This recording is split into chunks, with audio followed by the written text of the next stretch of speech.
welcome to another episode of Real Talk with Shawn Smith. On this episode, we're going to be talking about acting. And I got an acting major here. He's a student here at the University of Texas at Arlington. And he's going to introduce himself. Hi, I'm Carson Barnes. I'm an acting major. I'm kind of a senior. I graduate next semester. Yeah. Yeah, man. So you graduating like in May? Not May, but I'll be graduating in like December. Oh, December. I'm happy for you, man. Thank you. Yeah, so speaking with acting, man, what inspires you to be an actor?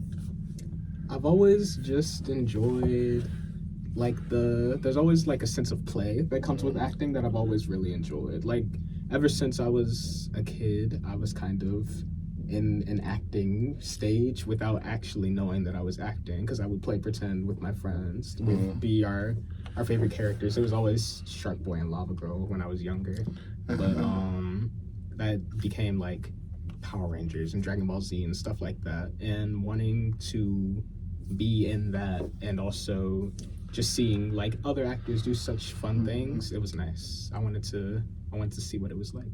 Yeah, man, that's cool, man. So you act in a couple of things here at UTA, like plays and all that. How does that feel, though?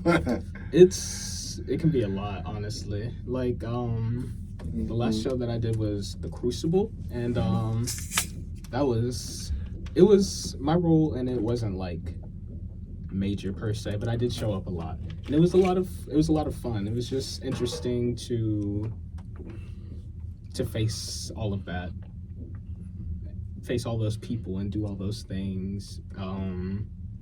UTA is not too different from like doing my high school productions or when I was at my community college, but everything feels a little bigger in scale. So it's like, wow, this is what theater can be when you have the money, and I know it can be even more. So it's interesting.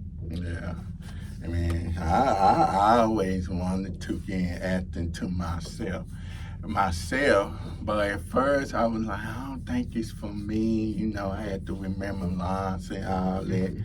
But if I was to do it, I probably would like act in a sketch comedy, like Saturday Night Live, or have my own sketch comedy show. Yeah, that sounds fun. I've done like improv stuff. So I have like, I don't know if I would say I have experience with sketch comedy, but it's like it's like the same family of performance, of like being spontaneous and about spontaneity being funny. Yeah, man. But and then again, you know, I watch a lot of TV. I love watching daytime soap operas. Yeah. Man, they can really, they be having these bad guys in the soap opera.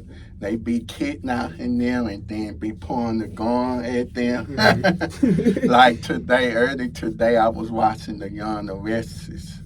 And this character that been on the soap for a long time, his name is Victor. That man can really, he's a beast, I tell you. He take down the bad guys. Yeah. But sure, I'm like, hey, I used to not be a fan of The Young and Restless, but once I got into it, I enjoy watching. Because my favorite soaps is really General Hospital and The Bold and the Beautiful. Oh, yeah. Yeah. I know General Hospital. Yeah, and me, I always wanted to be on the soap, but the thing is, I'm not willing to do no bed scene or have my shirt on. That's real. Yeah, I feel like it's interesting because I don't know if I would do a soap opera specifically, but like I've always been interested in exploring all kinds of acting that I can. Yeah. So it's like, or just all kinds of performance, really, not just acting. I'm in dance classes this semester. I've done dance classes before. I like to write sometimes, do different things just to like flex those creative muscles. Yeah. So it's nice to like watch like TV, like you were saying, and see all those people and watch everything move. Yeah, because you learn so much from them.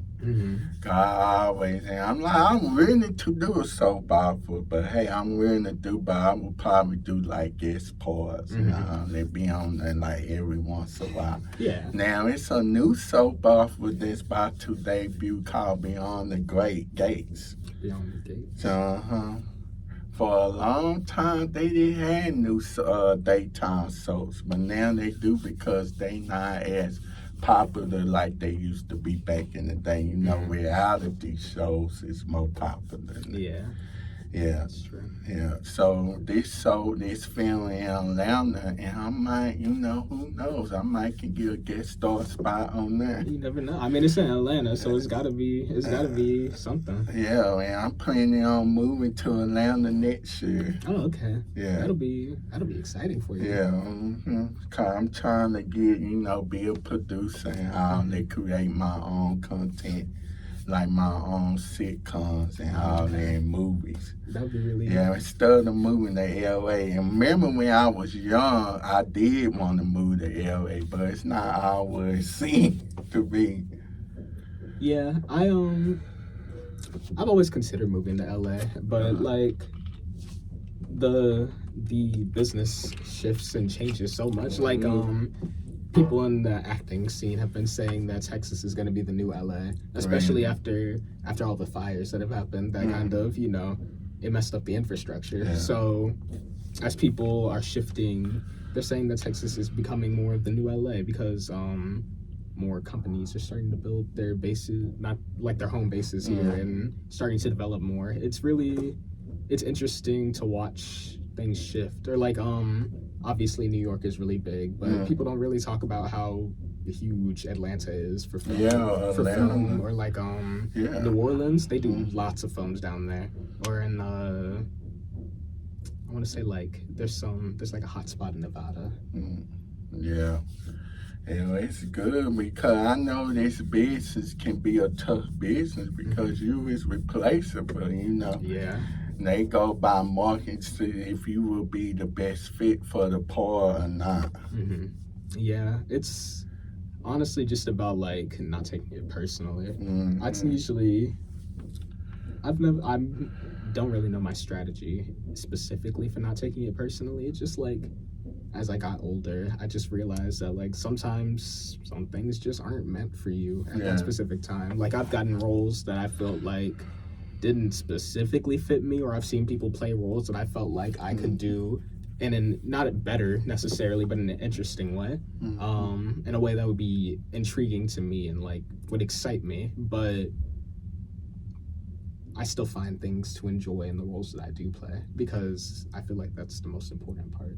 More than anything is like really, really caring about whatever it is that you do. And obviously in the professional world, you can say no, but I don't want to put myself in the habit of denying roles. Oh, really? It'd be like, I mean, maybe when I'm really well established, it would be nice to be able to say no to a role. But even when I am well established, I feel like there's always something to discover. Will you do a role in them cussing where you had to like kiss the Yeah, I mean I've done that before. It's nothing out of the wheelhouse. There's always things in place to make sure that it's not uncomfortable for anyone. So it's never been a big issue. Me, I probably because I'm a Christian, I stay on my faith. No, that's I definitely cuss in. I'm like, no, because I don't cuss no more. That's understandable. Yeah, but I would not mind playing the bad guy though. Yeah, when I first started in high school, I like to play villains a lot. They're just like not necessarily more interesting than any other character, but I just enjoyed the aspects of it that were there. So you know, it's always something to look at. Then you know these producers, do they also get people paid a role where they had to have their shirt off and stuff? Yeah. a big thing that a lot of my professors have been teaching me, and even like my high school teachers, they always told you that you don't have to do anything that they ask you to do. You don't have to do it. Like, if you're in a situation where the producer wants you to take your shirt off for a scene and you don't feel like doing that, you say no, and they'll have to find a way around it because they chose you for that role. And sure, it's like there's like the peer pressure aspect. I know it's not that easy, but I think it's important as performers in the business and in this space to advocate for ourselves. And a part of that really is just noting the things that make you uncomfortable in the space and being like, no, I don't want to do that, and making them find a way to work around it, make it work for you, so make it work for everyone. Because if a lot of people don't feel comfortable, especially dudes that's not. I would say, I'm sorry about this, but I would say that if they not comfortable in their body and all that, they don't want they, because like me, I had my grandpa pie. No way I would have my shirt off doing for. I say, no. Right. It's all about comfort, because also when you're performing, I feel like there's a level of discomfort that's going to come with performing all the time, just because you're like, you're putting yourself out there fully emotionally, you're invested. And that is uncomfortable, but you shouldn't be uncomfortable in your person, because if you are, then you're not able to perform to the best of your ability. You're too distracted by the factors that are, making you uncomfortable. Yeah. As opposed to like being stressed because you're in a situation where a bunch of people are watching you perform is one thing. That's uncomfortable, but that energy can be transferred into something more conducive. But if you're uncomfortable because your costume makes you feel a certain kind of way about yourself, then that's not helpful, It's like that. Yeah, and I know they want to replace you and all that. Yeah. And they like, if you cannot fulfill what we want, then we gonna have to like remove you and get somebody else. Yeah, I mean, when that happens, you just gotta keep it pushing. Honestly, I feel like it says more about the person when they're willing to step away from a role because the producers didn't want to respect their boundaries, as opposed to someone who will stomach it. Not to say that there's obviously so many variations on the situation, but I feel like on a personal human level, when you advocate for yourself, it's when you get the best results. Oh, okay. Yeah, because I know, and then of course contracts and all that being involved. Yeah. Like watching these old shows, and you be thinking that the characters, that the cast members like each other in real life.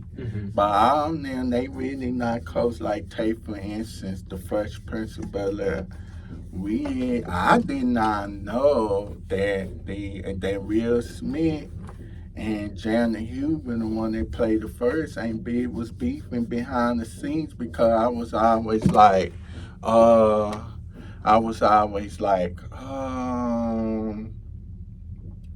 what happened to her? Why did they replace her?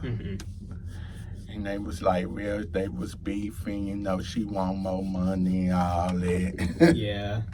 Will Smith had like backballed her, saying she was too difficult to work.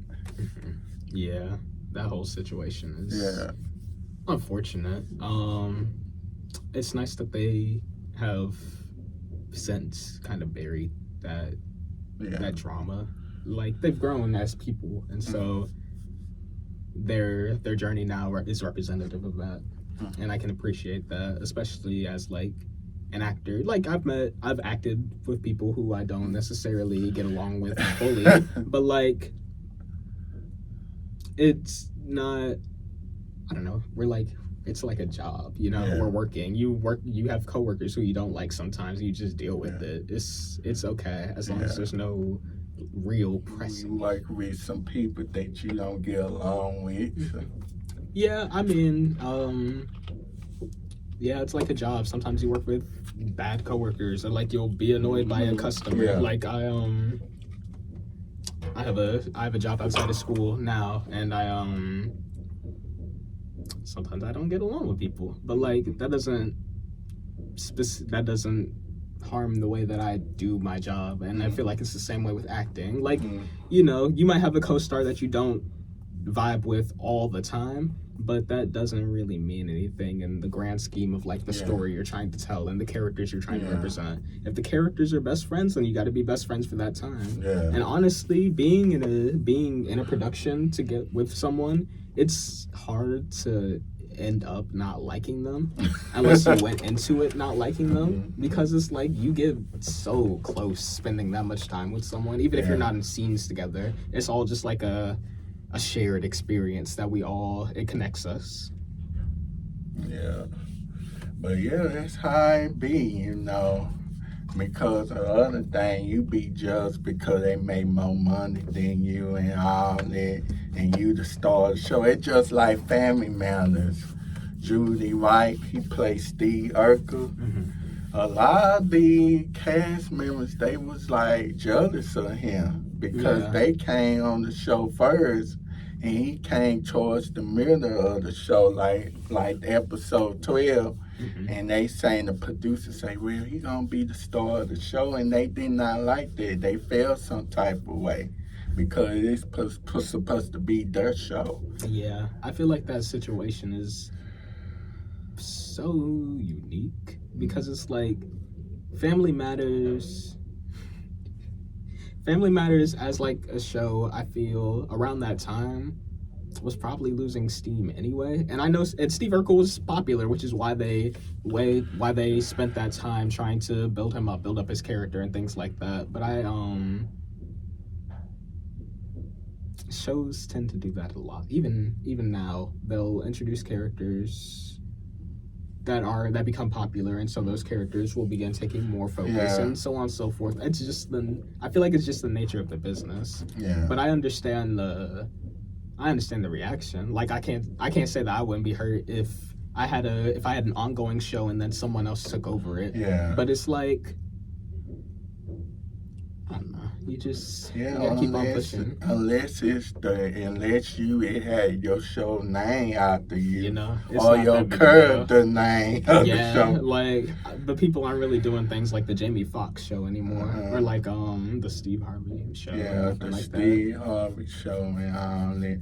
I mean, then what I didn't like about Family Matters, they fired the youngest daughter on there, Jamie Foxx, wherever. She played Judy, and I guess when Steve Urkel became popular, her parts become less and all that. And then Judy White, he gonna like pick on her and all that. You cannot act and all this. And he was just being like, what you call it, arrogant and all that. Like he was better than her and all that. Like a lot of people have a problem with him. Even Jolie Payton have a problem with him. He was like, he was trying to fight her one day behind the scenes. and she got tired. She decided to leave the show in the middle of the final season. Yeah. Because the show's supposed to be by her and the family. Because it's a spin-off on this show called Perfect Stranger. Yeah, things tend to happen.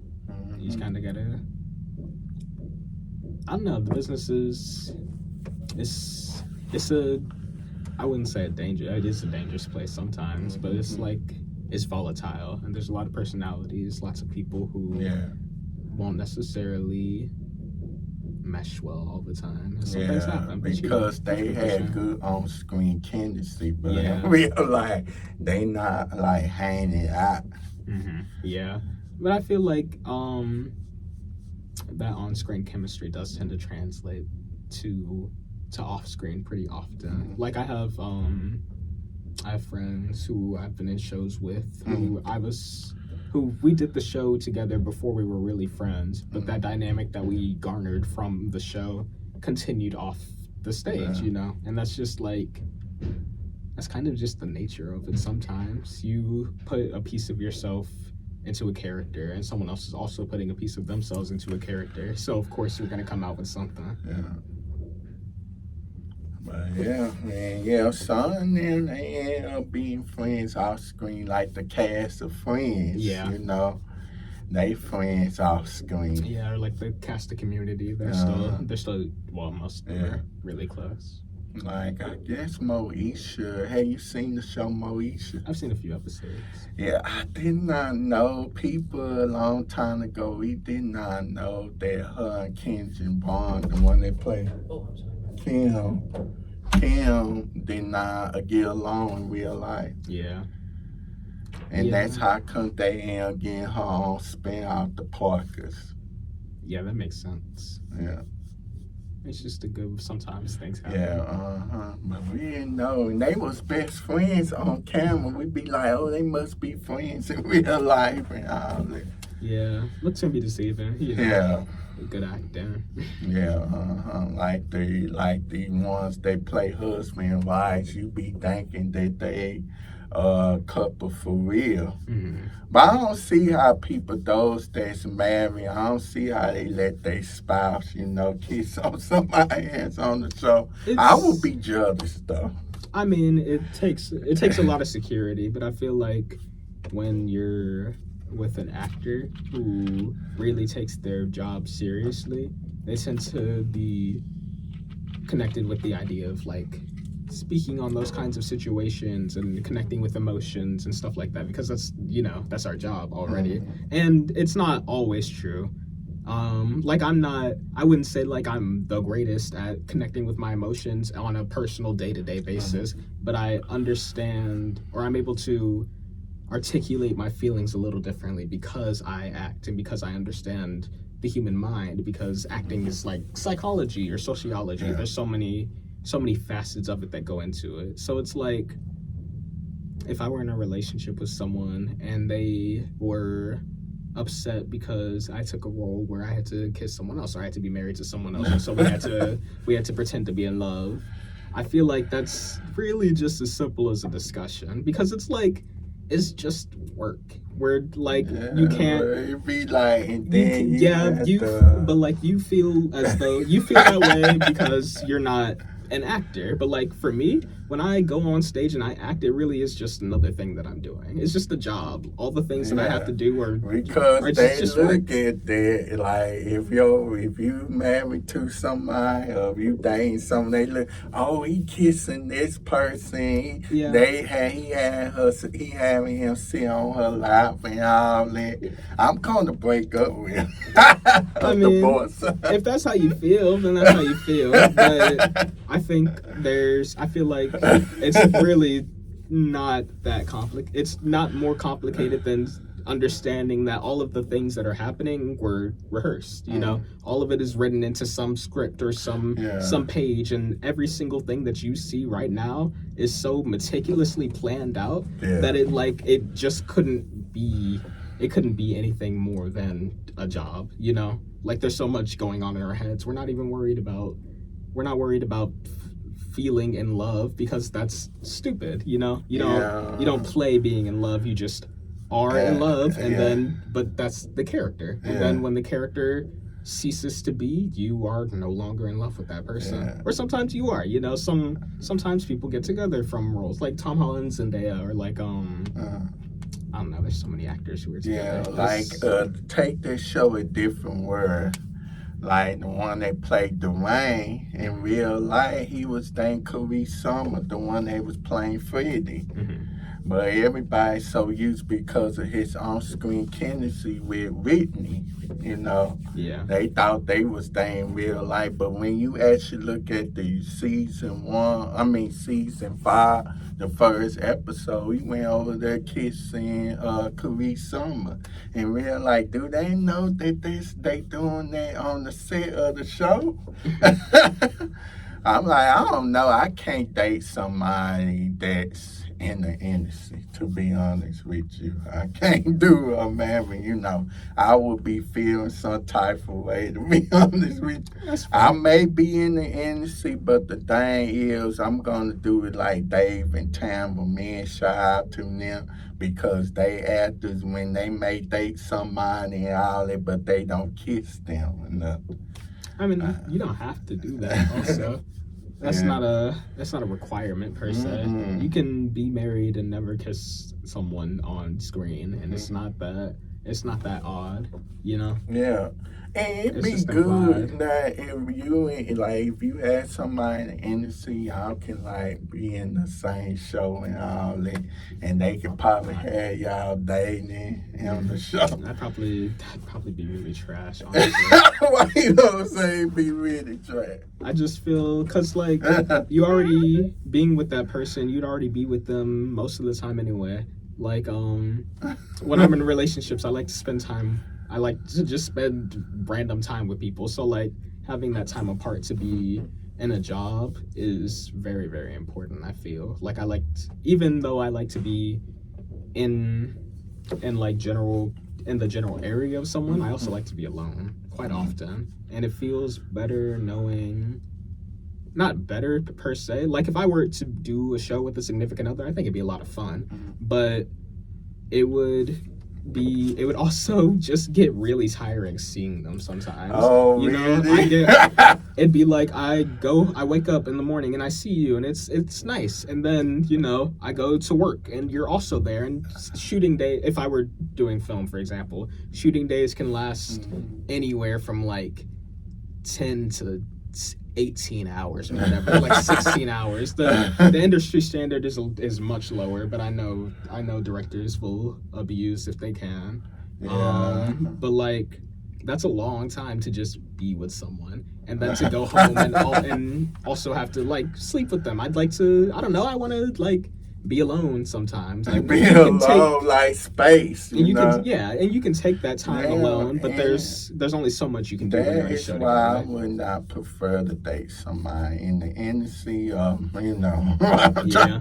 Yeah, we be better off, we had our separate careers. Yeah, it would be. Yeah, I think that would be important. Yeah. Also, just like, it's kind of.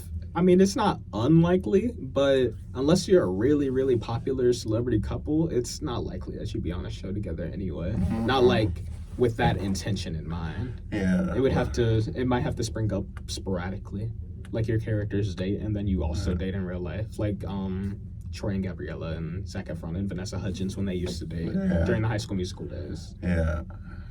Things like that. And the other thing about acting, you have to remember those lines and all that. And I'm like, I want to get into that, but the thing is, I'm so afraid that I will forget my line. Yeah, I've forgotten lines before. It's usually not that big a deal. You just like people when you I usually only do plays, so it's like there's a live audience, so it's a little different from doing film. I have done film, but when you forget lines in film, they just take it back, or they just like you just start over. It's not that big a deal. Say it around it. Live shows, it's like you might feel stressed about it in the moment, maybe, but like honestly, those people don't know the script most of the time. So when they don't know the script, that means you could just play it off as whatever happens. It's not recommended that you skip lines, especially not in like professional plays like on Broadway and stuff. Yeah. But oh yeah, please don't forget your lines on Broadway. I'm pretty sure they get you for that. But you could as long as you could play it off, and it happens sometimes, just try not to be unreliable. Yeah. Because me, I don't mind acting like in movies and sitcoms and all that. But if I'm gonna if I'm gonna like do that, it's gonna have to be some sketch comedy. If I'm gonna be a really cast member, it's gonna have to be like a sketch comedy show. Yeah, that could be fun. Yeah, because I can play like different characters, it'd be more fun than trying to play the same characters every scene. That's fair. Yeah, unless I'm doing a guest star spot. Because when I create my own shows, I'm gonna like guest star on some of the Like episodes. Lin Manuel Miranda. Yeah. Now Bill Cosby, shoot, his shows like he created a different world for his own screen daughter Denise. But she only was on there for one season. Cause she got pregnant. People was like, "Why did you let her go?" Because she got pregnant. You know, he don't want his own screen TV daughter be pregnant. Like the niece is not pregnant, but Lisa Malay is pregnant. Yeah, Yeah, situations happen. yeah. Cause ain't like me trying to make it wholesome, and that's what I'm trying to do with my shows. I want to make it wholesome. Yeah, Especially the black shows out there. I feel like shying away from certain topics is actually kind of irresponsible as a community because we recognize that these things affect us in a day-to-day aspect, but we're not willing to show that on screen. Like, I understand that Bill Cosby wanted his show to be wholesome, and maybe teen pregnancy is not the most wholesome subject, but that does not mean that you cannot approach it. That doesn't mean that you can't discuss it.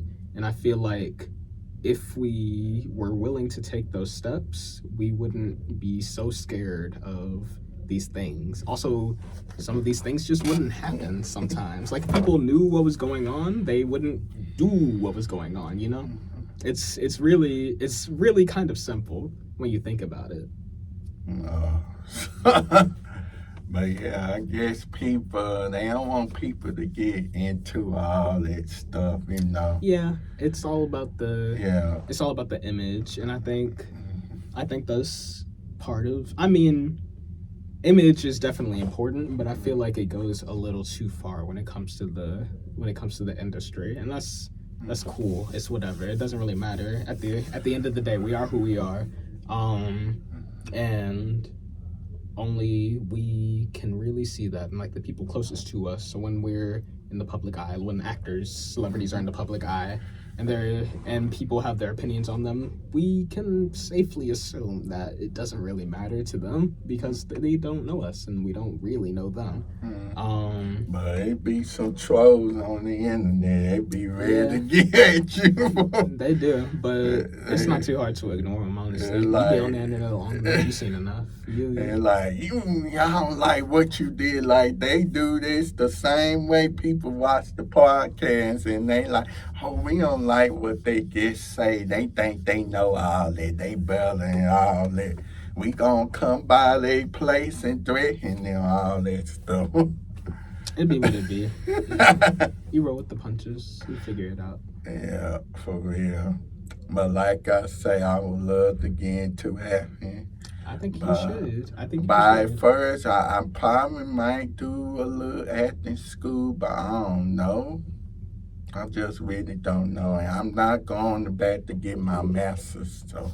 I think the best acting school is the business itself. But, I mean, even if you didn't do an acting school, there's other options. There's, like, conservatories that you can go to that are sometimes, like, weeks or months or, like, 2-year-long adventures of just acting. Because I'm willing to do audition and plus in shows and movies, I probably would consider being an extra.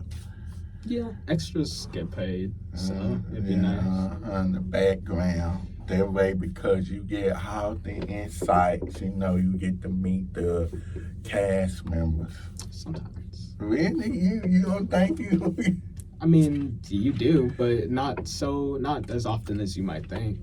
Extras there's like hundreds of thousands of extras that go around in a show's during syndication period. So like, how many of those people do you think genuinely were able to meet the lead actors while they were doing their jobs, just like the extras are doing their jobs? And like, there's some discussion that can happen. Like, like if you were in a Marvel movie, for example, like if you were in the Avengers, I'm not saying that you wouldn't meet Chris Evans or Robert Downey Jr., but I also think it's not as likely as you think. Oh. Now, one thing is, since because of my faith, I would love to act in Christian movies too and create them. Mm. Because it's a whole lot, I mean, that's good, And we reckon, letting people know about Jesus Christ. Yeah. Yeah, I think you should do whatever you're passionate about. Yeah. Mm-hmm. But yeah, a lot I would say the shows back in the day was 10 times better than the shows today. I think it's like 50-50.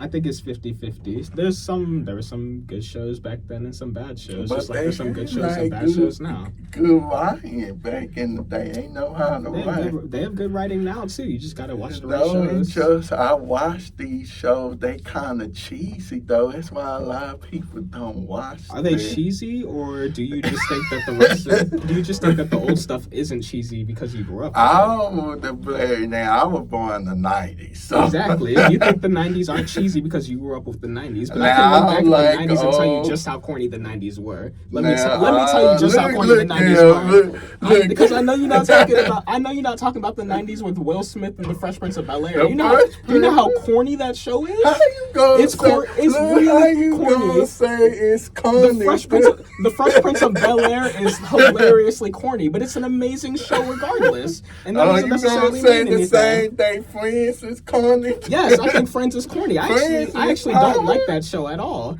I don't like Friends, but I can admit that it's okay. Show A Living Single. So there's going to be some bad apples in the bunch, but that doesn't mean all of the apples are spoiled. But people love because they was the top ranked shows. They were the top shows then, but look at the top shows now. We have shows like people watching shows that on these networks. They they barely breaking into the million. They getting 2 or 3 million people watching it compared to the shows back in the day. They got but you're not taking into account the fact that streaming services exist and that the way that people watch television is changing. People just don't watch live television anymore. But they still they do, but watching live television is genuinely a thing of the past. Streaming has taken over. The old generation still watch the old generation also watches streaming services. CBS they still watch CBS, and CBS is still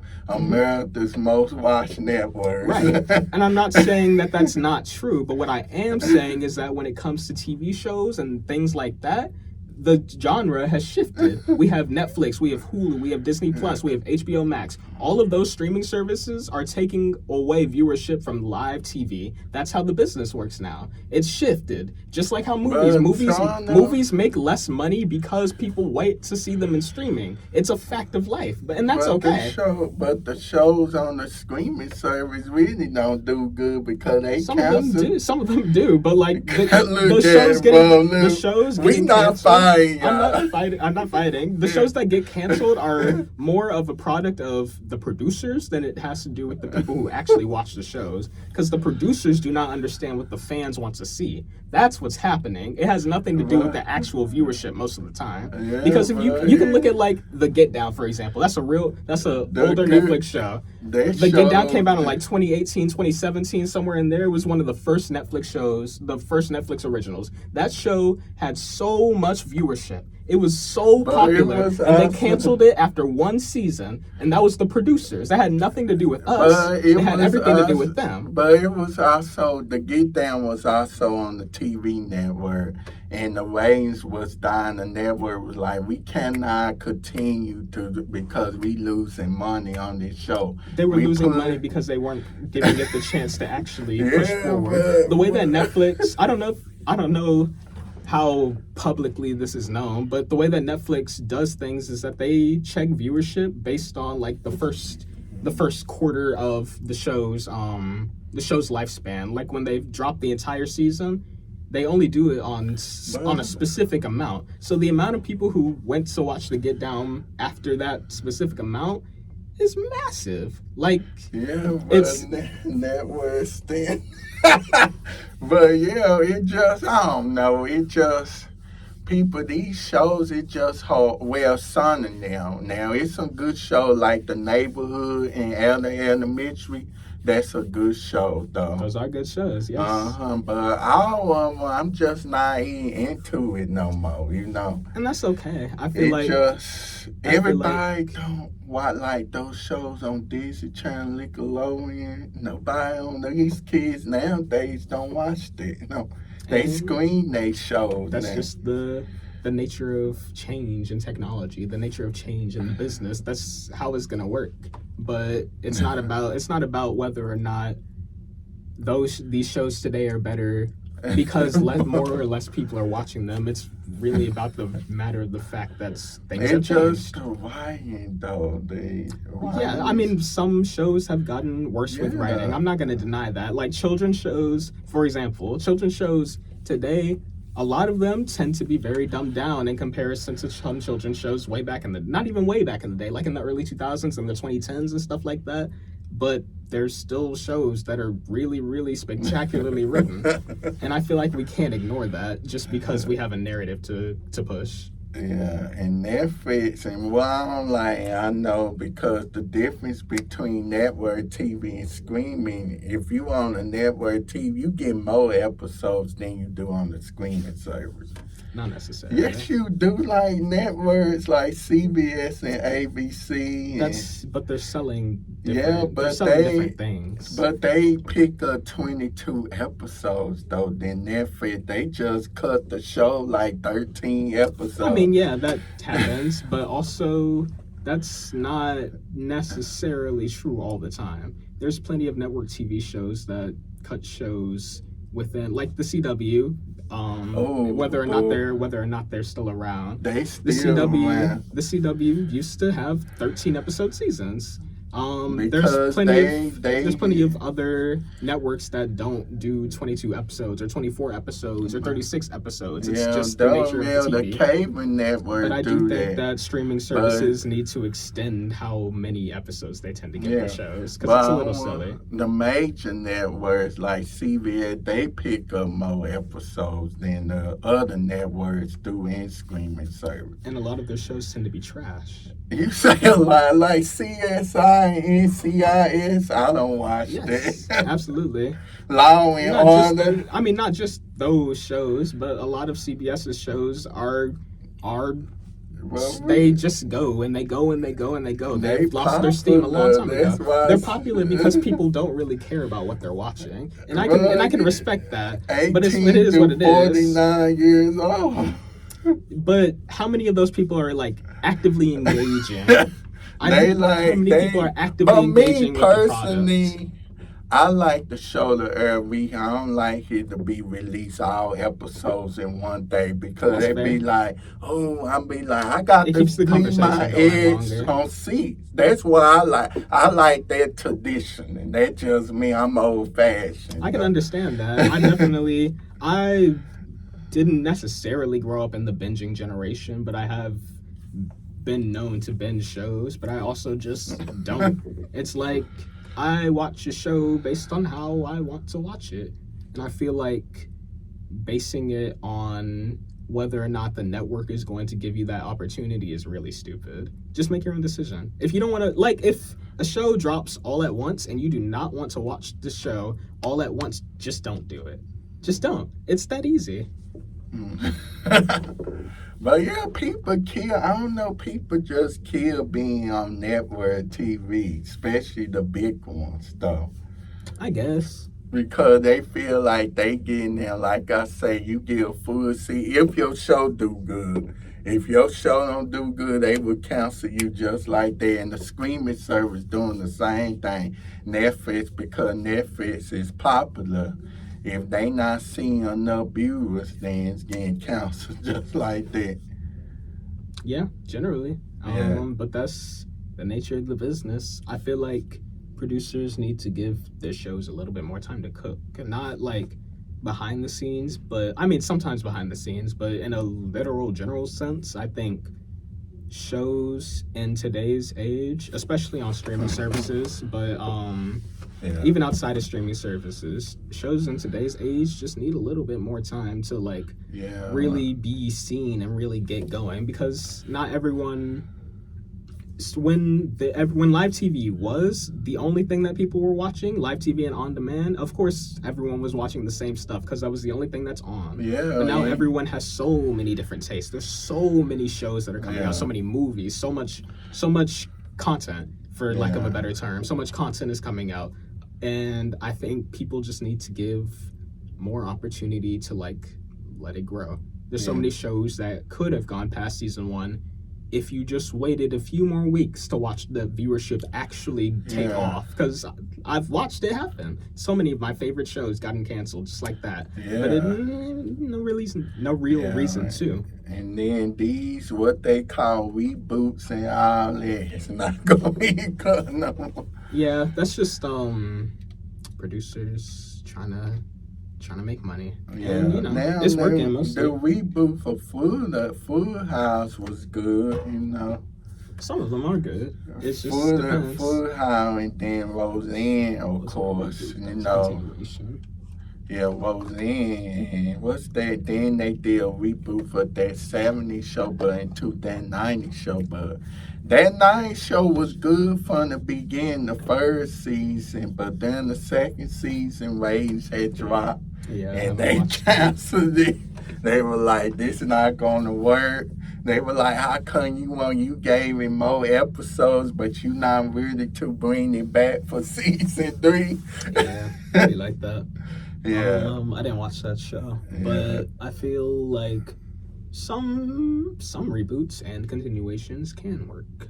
Some of them don't. Like, I feel like most of the Disney reboots don't really work, but I think when they have, some of them do have something interesting to play with sometimes. Like, I think the Mulan movie, as bad as it was, did have an interesting premise in why it was being created. Like, Disney wanted to show respect to the actual Chinese myth that Mulan is based on.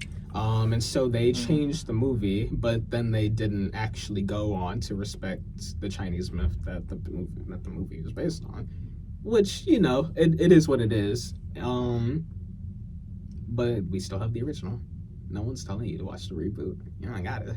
I don't, if I don't feel like it. If it was a reboot of my favorite show, I would watch. If I'm curious, it depends. Yeah. Like, I watched Bel-Air, for example, and I think Bel-Air is actually really good. Yeah, it's very good, but even though it's some stuff I did not agree, and we're not about to talk about that, bro. Yeah, it is. It's a product of itself, but I feel like it's cool. Like, it's do I think it was necessary? No, but I don't think most of these shows are necessary. What I do think is that someone was passionate about it, and so they made something that it's worth being passionate about. And I think that's cool. Like, Will Smith said he wanted to make The Fresh Prince of Bel-Air more dramatic, and so he did. And in doing so, he made a pretty solid show, a show that I watched, and I think it's cool. And I think that should be the standard, more than wishing for originality, which I think is great, but it doesn't get to the core of the issue. Yeah. Which is like just the lack of inspiration more than anything. Yeah, man. Bro, God, I never thought people gonna be like, oh, they army or they fine. But yeah, man, I definitely appreciate you for being on here, man. Yeah, it was fun. Yeah, appreciate you for taking out the time to be on my podcast, man. I appreciate you for inviting me. This is nice. I like to talk about the business and acting, and like I'm very strongly opinioned, but I like to hear other people's perspectives. Yeah, it's good to have a well, we don't have to fell out for them, because I know some people, if they don't agree, if they disagree, they be like, oh, I can't be friends with like the political stuff and all that. People want to get upset. It really depends for me. It depends on what we're disagreeing about. If we're disagreeing about TV shows, that's cool, but there's a limit. That's that's the Well, end of the it's day. good because I'm willing to take out the time and hear everybody's side of the story. Hmm. I'm not biased. So Yeah, that's always important, I think, in this kind of space, yeah, in the industry especially, is yeah, like being able to listen, being able to take yeah. critiques. hmm So yeah, before we go, and then of course on this episode, I'm gonna play us out. Come out by my faith. So, so what's your advice to those that want to pursue acting? Uh, I'm kind of pursuing acting, so I don't know if I'm the best one to give advice. But honestly, just go for it. Um, I think we as a people, like humans, are too afraid to look stupid, and I think we need to let that go. Just like if you're excited to do something and you feel like you can do it, then I think you should do it. And if that means that you might have to push yourself out of your comfort zone, maybe you should go for it, because what's the worst that can happen?